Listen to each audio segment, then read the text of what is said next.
Na kombo na Yesu, tu acclamer plus fort notre Seigneur Jésus.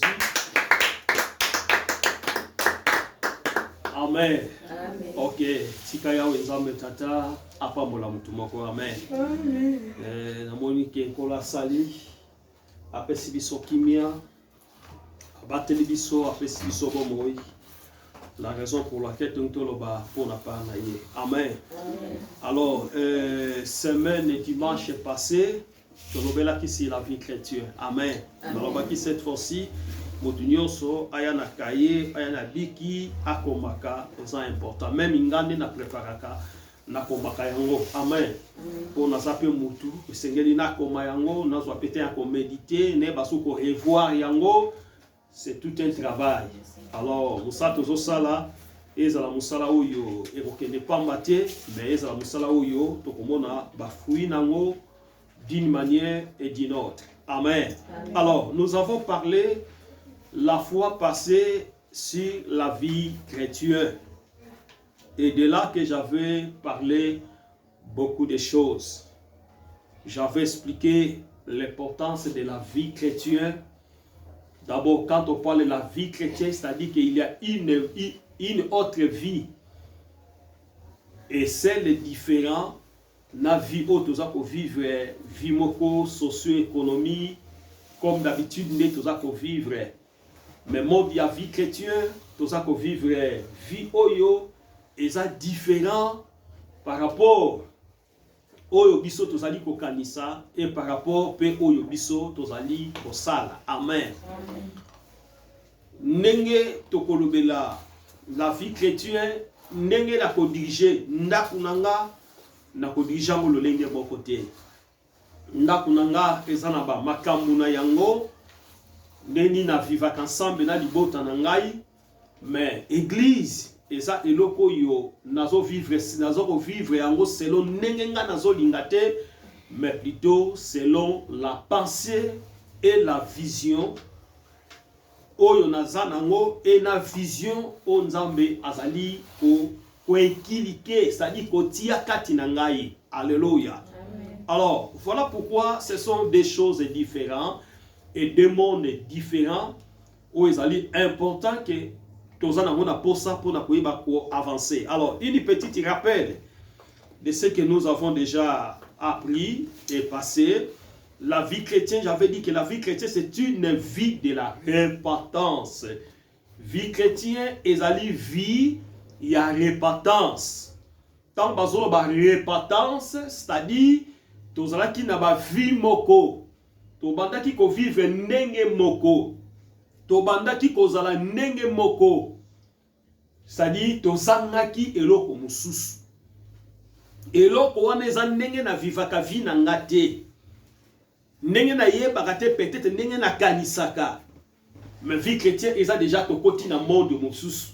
Soki bato bakufaka place bakendaka balotisaka biso bandoto, balakisaka biso place bakendaka mbelepe, bameka pe koyebisa biso. Côté biso pe tozalaka na monde mususu. Alléluia. Amen. Alors na monde wana pe ezana besprit oyo dirijaka. Ya momona ke soki mutu abalaki ko servir nzambe te, mutu wana akufi, ba magicien, ba astrologue, bato ba nganga kisi, bakoki pe ko kende kozwa mikuwa na ye, babandi ko salela ngo ba incantation. Alléluia. Amen. Même bato yo bazana ibakufi kati na Yesu Masia, même un magicien, même mundoki, même un sorcier, mikuo ya pamba o akoye ko s'approcher liboso na ngote, parce que il sentira la présence de Dieu. Alléluia. Amen. Bien que oyo ezali nango enveloppe ya pamba, mais lokola enveloppe oyo nzamba latisaki yango une certaine puissance, et Dieu ne peut pas le permettre que mikuwa na yo les diables banda ko sakanango. Voilà pourquoi même tango, je pense que Abraham, si j'ai encore une mémoire, tango Abraham akufa azoye bisabana na ye, mukolonga na kokufa ata bozali wapi te na kufi na mboka bapaya, mais mikuwa nanga. Alléluia. bozongisa yango na mboka na biso bokende kokunda yango. Voilà la valeur o ezela kisayete nzoto na yo eza eloko bakosaka nango te. Kozala na yo eza différent par rapport ata lelo kufi toke kotika yo. Tokotika yo mais oyo biso ba tozomona na oyo ba ange bazo komona eza différent. Yango esalaka ete tango moto azokufa lingi ya kufa tout le monde ezala mopakano ezala moto ayebi nzambe ayebaka azokufa. Alléluia. Amen. Il doit voir les cortèges akomona bato baye kozwaye. Soki azokufa na ndenge ya mabe azomona penza ke ndenge alako beta mananu azomona lokola film de votre vie lolenga azobeta mananu na sens ya le diable ko récupérer ye. Mais oyo akufi na Yesu Masia omona ka elongi ya muteza ya kofongwama eza ya ko sadi ya ko sepela parce que il a vie. Bino boza kolela parce que azokufa zoloba mais oyo azomona miso ba fongoli ye mukolo wana eza misu moko eza différent par rapport na ba miso na biso. Amen. C'est la vie chrétienne, la vie de la repentance. Paul azoloba eloko moko, si quelqu'un il est en Christ, soki moto moko azakati na Yesu, il est devenu une nouvelle créature. Akomi ekelamo ya sika. Et Bible dit des choses anciennes. Makambo nyoso eki yakala. La Bible dit c'est déjà passé. Et maintenant, abibota la sikoyo makambo nyoso ekomi yasika. Alléluia. Donc on va dire qu'on vive vie moko différent par rapport na ba vie mususu toza ko mona lelo na kati na sena moi oyo. Alléluia. Alors na continue ki na lobaki mboto oyo abongoli motema aza ko mener vie moko fa mener vie moko o ezali conformément à l'image ya nani ya Christ. Alléluia. Parce que bazo benga vie chrétienne. Donc au commission na image ya Christ. Image ozala ki na yango nde batu bayebela ki ndenge yo zala ka ndenge ozala ka boye eloko wana kati na yo elongwe obandisco kozwa ba marque ya Christ. Obandiko kozwa bilembo ya Yesu Masia et bilembo ya vie chrétienne pour permettre yo oyeba ko avancer pe oyeba ko kende liboso. Alors, tolobelaki na premier point nango tolobelaki vie chrétienne soki ezangi fondement et ça que mutu moyen avancer à kende liboso ezate. De là aussi j'avais parlé que la fondement toki ko distribuer yango na ba tous les domaines, na domaine sociaux, na domaine moral, na domaine économie, et puis na no, ça dit dans la vie quotidienne. Et puis fondement, il partout na biloko nyonso tengi to sala. Amen. Même na kati na ndaku. Ndaku to vandi po lelo efesa ndaku to benga ndaku to lala to lamuki parce que o esimbi ndaku eza fondement. Amen. Soki fondement nango ezaki mabe to mona ke ndaku esali ba fissure, c'est-à-dire esali ne to ba ke mire pasuki, c'est-à-dire que ebandeli na ye babandaki kotonga ngo malamu te. Yango ta ndako esili akoki ko supporter charge wana te, akoki ko supporter peso wana te. Nde salaka ndako wana batu moyeba vivre kati nango ezate ndako esengeli batu balongwa place wa ponda kwana ekoki pe koboma batu. Alléluia. Amen. Cela montre que fondement eza eloko ezali important même na ba vie na biso quotidienne otoza nango. Chaque jour na kati ya ba vie na biso faut qu'il y ait une nouvelle fondement.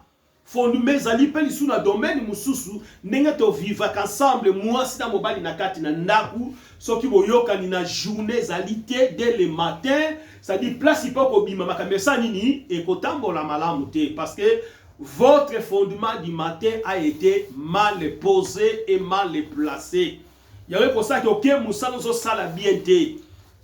Mais il faut mon appel esprit nous a place au katio moko au mizoki si oza ko se retrouver te juste c'est quoi parce que fondement ya tongo fondement o lamuka ki nango na tongo ezaki fondement ya malamu te et yango ne sali ete ememi ba dégâts kati na vie na yo na journée et partout yo tamboli omoni ko tamboli na récité mais au tamboli na ba échec. Alléluia.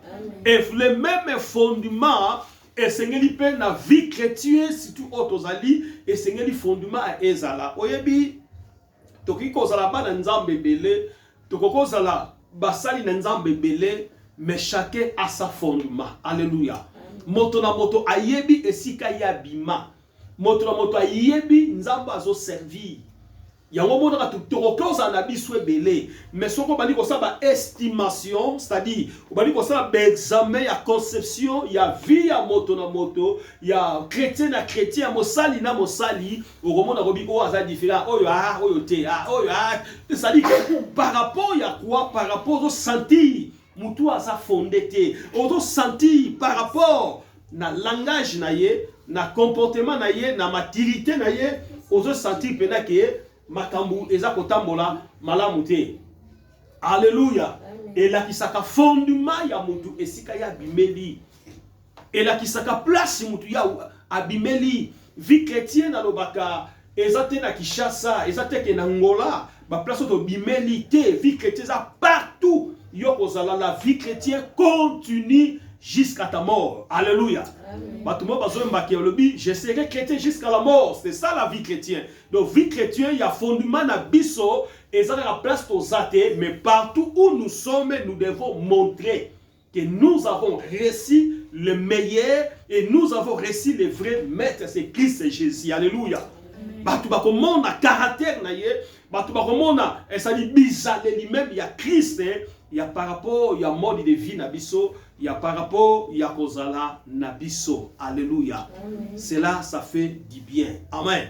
Alors, je ne sais pas ce qui n'a souka qui yawa, n'a point na point 2, si la repentance et la foi. N'a pas ça qui ont déjà, la repentance et la foi, je pense que j'avais déjà passé. Hein? Là, j'avais parlé si Neni Nzamba ça qu'on recommandait, bah, Christo, Nyon Sobaye, bah, pour se repentir. Je pense que j'avais parlé ça. Parler ça, c'était à Actes des Apôtres, chapitre 17, 30 à 31. Oui, j'avais déclaré si Pierre, au jour de Pentecôte, dans Actes chapitre 2, verset 38. Amen. Alors, le lot tolingito lobela na minito tikali na yango, tolobela si la nouvelle naissance, parce que nous avons parlé sur la vie chrétienne. Et nous avons parlé sur les fondements de la vie chrétienne. Et nous avons parlé sur la repentance et la foi. Et maintenant, nous voulons parler sur la nouvelle naissance. Motama Yasika. Et ça dit important, bien aimé. Motama Yasika. Pourquoi Tori Kolobela si la nouvelle naissance? La nouvelle naissance, Toroki Kozwango, même des points de vie. Otozali nango étant que de nature, étant que bateau. Biso nyon sotobotama nanzela na papa nanzela na mama. Amen. Tobotamaka bana mike bébé tomani kokola étape par étape et puis tozui maturité tozui o nyon se sengelaka ne ebandisko ko sala penza moto. Yango moni na ba mboka ba mindele ou na ba pays où ezali bien organisé ba pesa ka responsabilité na muto déjà comme à partir de 18 ans a comme déjà mineur, c'est-à-dire a comme déjà pardon donc majeur a l'omwe na étape ya mineur ezebanda de 0, c'est-à-dire de 0 temps bazo bota moto ti a commis na 18 ans bazo bien en étape ya mineur. Ce qui a commis na 18 ans déjà que azui. C'est-à-dire, à comment ça bokonzi na ye, à comment ça ba responsabilité na ye. À des fois, papa, à comment na ba différents problèmes à réserve. Nenga bale ki ko gange la moine na 6 ans, na 4 ans, na 10 ans. Donc c'est différent. Amen. Alors tout le monde a pas comme on a 18 ans, de 20 à 25. Et comme on a su comme mutua kenda kana voix peut-être s'il y a chance, il y a liba la paix. Alléluia. Là, ba parents va comprendre que oui, moi na biso aza capable parce que batali ko banda na ye ti akomi na âge wana bazwa ki tango molayi pona koyeba ko sunga ye. Alors na vie chrétien pe eza na betape pour to banda kanango. Oui, j'ai reçu le message na yambi Yesu etant que mo kondipe mo bikisi. Oui, c'est très bien. Alléluia. Mais si ko yo tango na yambi Yesu c'est-à-dire na bandi ko banda visko ya sika. Na botami sikoyo na komi bébé. Yango bazobi yango la nouvelle naissance. Bible binini par la nouvelle naissance ezali pe na loi moko on va bien la loi de l'esprit, c'est-à-dire l'espiritualité. L'espiritualité dans la nouvelle naissance, dans la vie chrétienne, c'est une base. Oye permettre à biso ba Christo toye ba ko s'évoluer. Biso ba Christo toye ba ko avancer. Yango le lozomona ba difficulté belé toujours kuta na kata vie chrétienne, ba te belé étape ya naissance ba ça dit ba sota yango. Alléluia. Ça dit abotamité, nouvelle naissance abotamité. Ya yana zoye biso vérité atokomi pasteur. Mais ce qui au leka na nouvelle naissance té.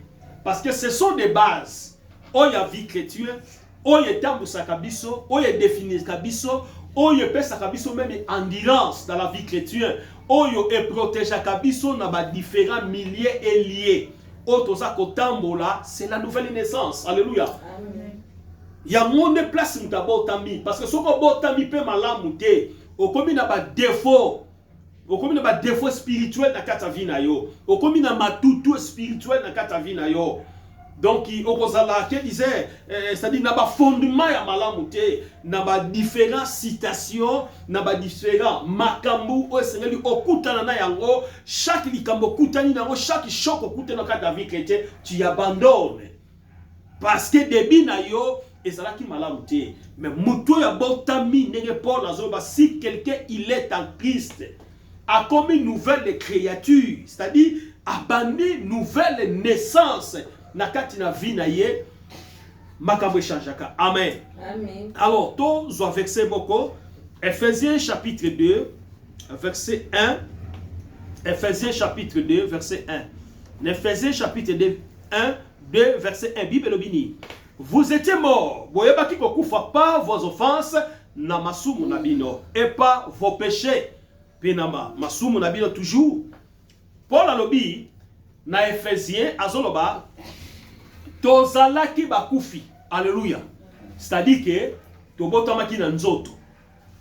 Là azosala allusion que tobotamaki na papa na maman, c'est-à-dire tobotamaki na nzela ya masumu ata papa la bino mama bino babala naki me babotaki yo, c'est-à-dire biso nyos totaki na nzela ya masumu. Alléluia. Mais pas vos offenses. Offense ezali lokola c'est-à-dire na c'est-à-dire offense ali ba jar moko ya mutu azoye baba mbeba na ye, pas vos offenses et pas vos péchés. Na mabe na biso na makambo na biso nyonso.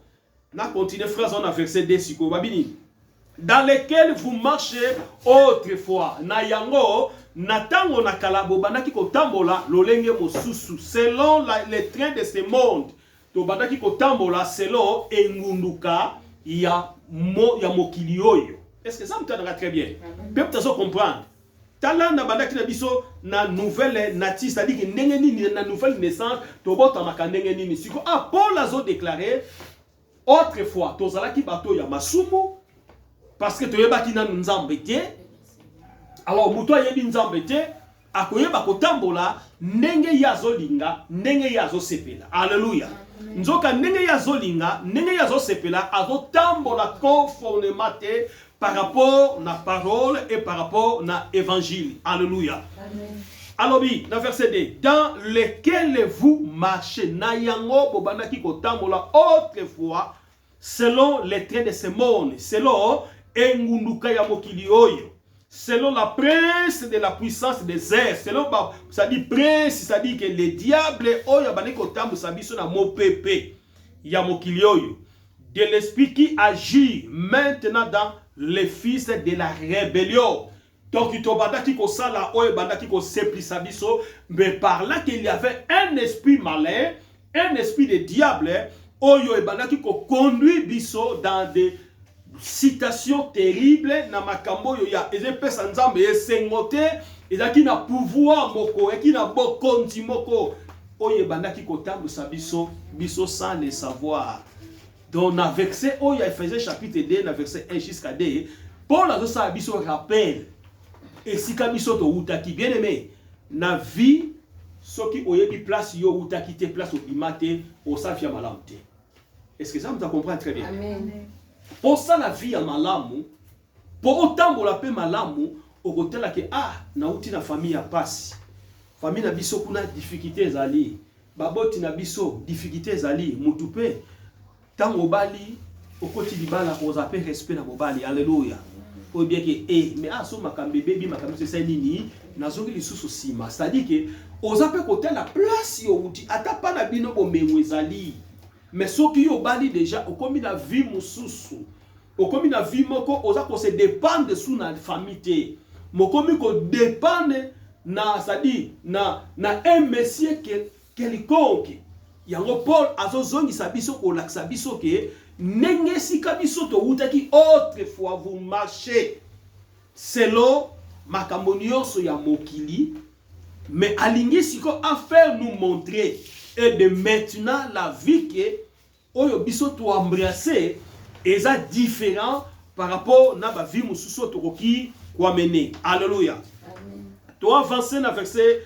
12 nango puto kitanango na verset 3 nango alobini nous tous aussi nous étions de leur nombre abi bisope même nanga Paul nazaki pe na ba vie wana ya mabe nous vivions autrefois tobana banaki pe ko vivre ndenge wana selon le convoitise de notre chair baposa ya nzoto et accomplissant la volonté de la chair kokokisa oyo nzoto za ko commander yo accomplissant la volonté de la chair et de nos pensées pe na makanisi na biso yango nzoka nde ebandaki komema kanda na nzambe kati na bombo ina biso natanga phrase wana de nos pensées et nous étions par la nature des enfants de colère tozalaki na bonzoto na biso na nati na biso bana o ya kanda comme les autres lokola basusu mais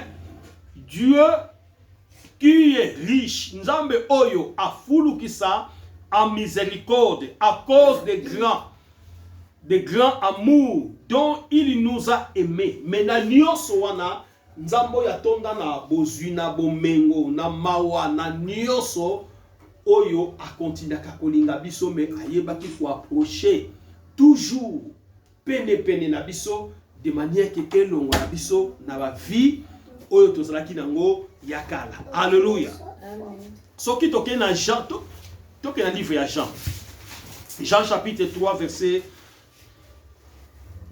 1 à 8 Jean chapitre 3 verset 1 à 8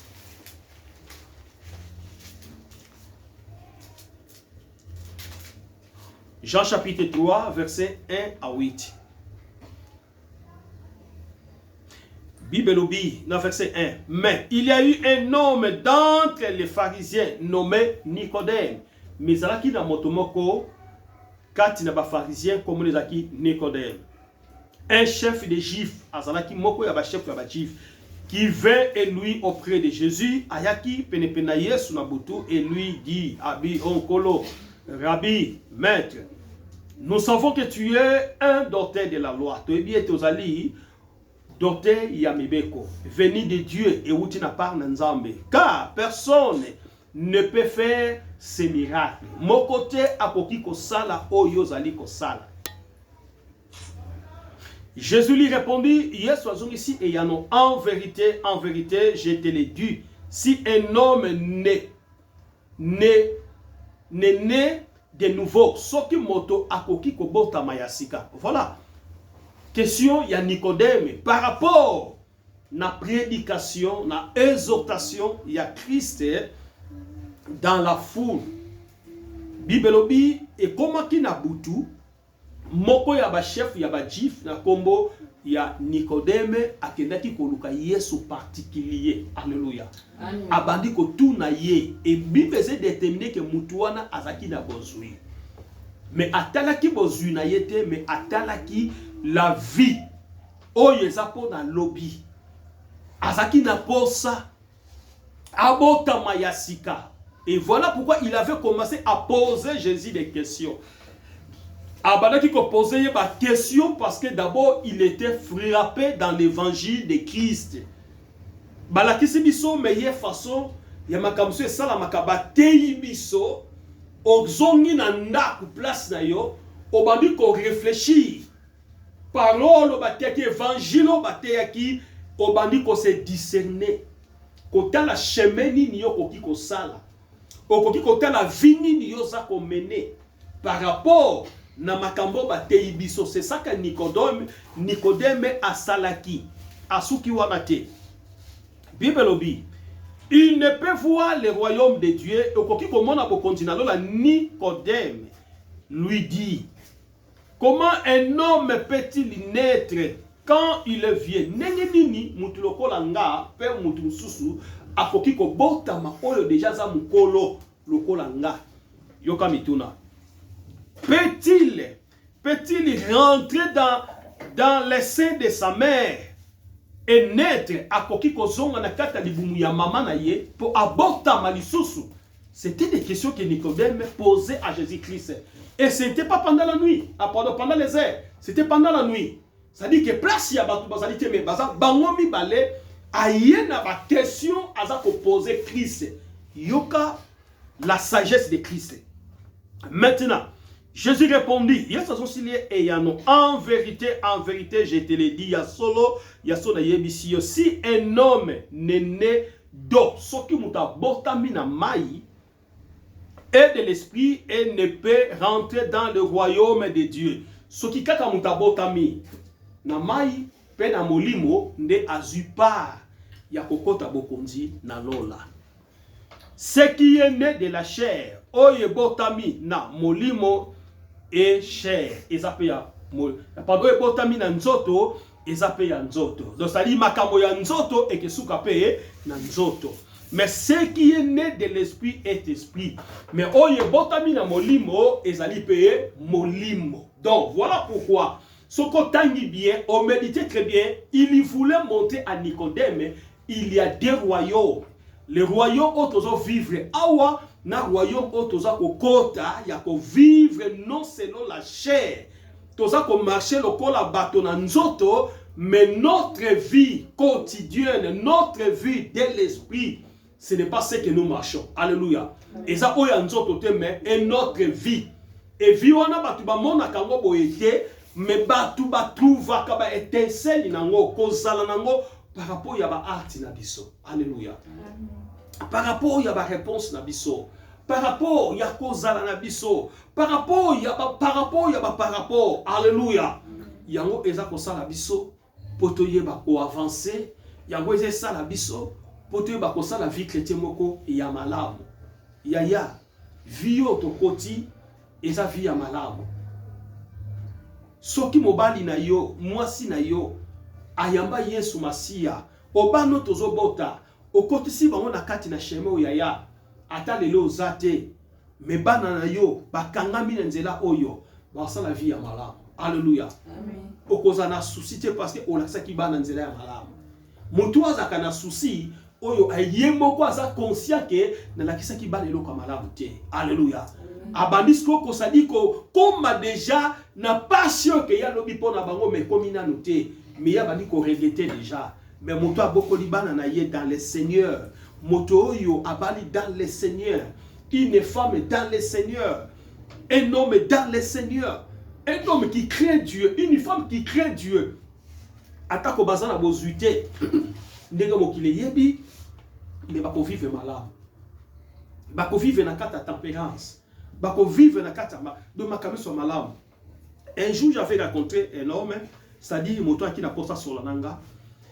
Il m'a fait poser des questions concernant couple na bango, ndenge nini baza ko vivre. Alinge pa yeba ndenge nga na vivaka. Alléluia. Abi pasteur na mona cause un peu moi lolenge moko boye par rapport ya couple na bino. Ngabi et là, il a dit, oui, papa, je ne dis pas ça selon sentiment, mais je dis ce que je vois. Amen. On se définit au yomonaka. Abani ko se définit. Nasuka, nasekaki, ya fisi galobi. Et là, on est sur la fiso au salamo, bonne l'ensemble. Amen. Yo ko pesa nzambe ba couleur te. Yo pesa nzambe ba goûter. Alléluia. Yo bonela nzambe. Seigneur na koli. Na komi mobali. Na komi na posa.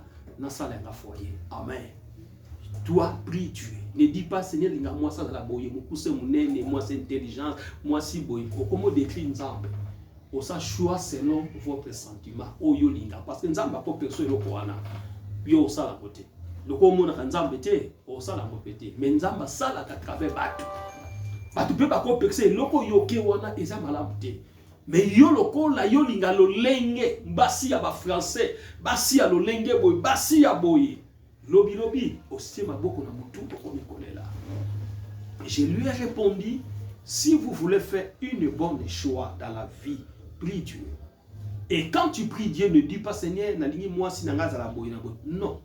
Yoba ke nana posa moi si pone langa, bogi selanga. O na kokutana na ye, o misu nanga ke betama, o motema nanga ke pasuka. Alléluia. Obiso kutani na muto yo lingi, o yo sepeli yo lingi. Mukoloana okutana na basi, mais moi si on okutana ye, tu le sentiras quelque chose dans votre vie. Alléluia. Soit tu ressenti chair de poule, soit tu ressenti ton cœur parle. Aimer cette femme. Ataye ya leka ki yo leki, mokota frère mère. O senti que nakutana basi, batambo le rappel ndila mais moi si yo abeti singa libaku na botema. Na me kozo ngana nsusu. Bien arrière. Alléluia. Amen. Voilà. On Nzambe ayebaka ko permettre bato. Mais lokoni lelo na génération na biso tokuta ba problème mingi parce que tozo linga basi pona kitoko. Tozo linga mwasi pona bassin. Tozo linga mwasi parce que adendaka. Nzoka ndezali malheur na biso. Balinga mwasi na ba catégorie wana te. Il faut que tu te sens à toi. Na senti katinanga, voilà ce que je vais. Na pesi li solo ya Isaac. Tango papa na ya santaki ke akomi mokolo, atindi ba serviteur boke ne kulukila mwasi na nani, mwana nanga Isaac mwasa kobala. Bible lobi ndenge Jacob alobaki. Nenga lakisaki ndebe bakine bakuta ki mwasi wana. Amen. Pe mokolo Isaac akutana kina Rebeka. Isaac mbalamoko asepela kinaye. Alléluia. Mbalamoko asepela kinaye. Eloko Nzamba pesi yo na eloko yo oluki yango na ba sadi na ba tentative moko te ezalaka différent. Okomona penza que non, ça c'est tout. Ça c'est Dieu. On Nzamba lingiye. Alléluia. Kabi voilà les autres homona ba difficulté na ba foyer na biso mingi. Comment vous êtes dans une maison, moi c'est na mobali, moi ça na kesi na ye, mobali ça na kesi na ye. Incroyable. Et ça la makate atoke na mboka wapi. La loi biblique et la loi de la famille restent les mêmes. Mobali akosala pona moi si na ye, moi si pas kosala pona mobali. Et ça te que toi moi ça sala kabilanga na ye soke bien bien ngubo yo yo simba te parce que ngubo eza yanga. Amen. Tope mouba zo sala wa yebi ke o ezali yanga o eza yote eza incroyable wone comme sous libala te. Mais libala o ya bimaki akeya zui atie na mesa. O pa bimaka akeya ye atie na mesa. Ya tozwa ki boye. Ah papa tozwa ki boye. To sala nini? Boko sanisa ba idée et loko ni boko sala ndeke sala bo avancer. Boye bi ke to saleli boye to utiliser boye to bombi. Tu pas que le méchant a roisate. Ce peu moko linga que le méchant, il faut pas ça nini a signaler mutu. Na libala mukolo azalakate. Na libala leki azalakate mais bino nyonso vous êtes égal. Yango Bible zoba l'homme quittera et la femme quittera. Les deux ça devient une même. Bango nyonso va comme moto moko. Alors ce qui toujours pour appliquer la loi de particularité na ba vie na biso na ba foyer na biso, c'est là que tout ça est lokamalam te. To kozala en trouble, de guerre en guerre, de conflit à conflit parce que la loi de particularité est vendue na kati ba foyer na biso. Alléluia. Alors, bato ba botami kati na Yesu na sika makambo na rombo nyonso ezalaka tout droit. Amen. O yangai eza ya yo pe eza yanga. Ndeke sala biso to avancer, to sala posa po to sala yango. Tika Nzamba lola apambola mutu moko oya sacrifiaki mokola lelo journal lelo ayoka pensa nzambe to acclamer pour la gloire du Seigneur.